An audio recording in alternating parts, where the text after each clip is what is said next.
In the 90s, thankfully, there was the invention of and popularization of a material called hyaluronic acid, which is a natural product in our skin. It tends to give us volume, and it does that by absorbing water, among other things. It gives you hydration. So applying it topically to the skin can help with hydration if you have dry skin. But what I'm referring to here are dermal fillers. So you've probably heard of the brand names, Juvederm and Restylane and so on. I do use a Restylane product in my office. It's my go-to. And by replacing volume that's been lost in the fat pads or volume that's been lost due to bone resorption, we can return some of that volume in the upper part of the face. It's a relatively thick filler, thicker than what you would use in lips, for example, that gives you some of that volume and structure back that you're losing.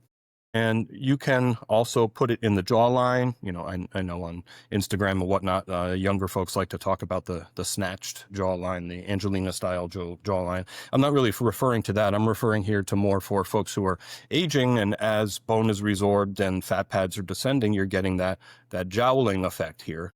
And we can put filler along the jawline also to give lift and pull and reduce the prominence of the jowling. We can make the chin just a little bit bigger and fill behind the marionette lines too. A lot of things that we can do with this sort of magical product that has been out now for 20, 30 years, quite safe.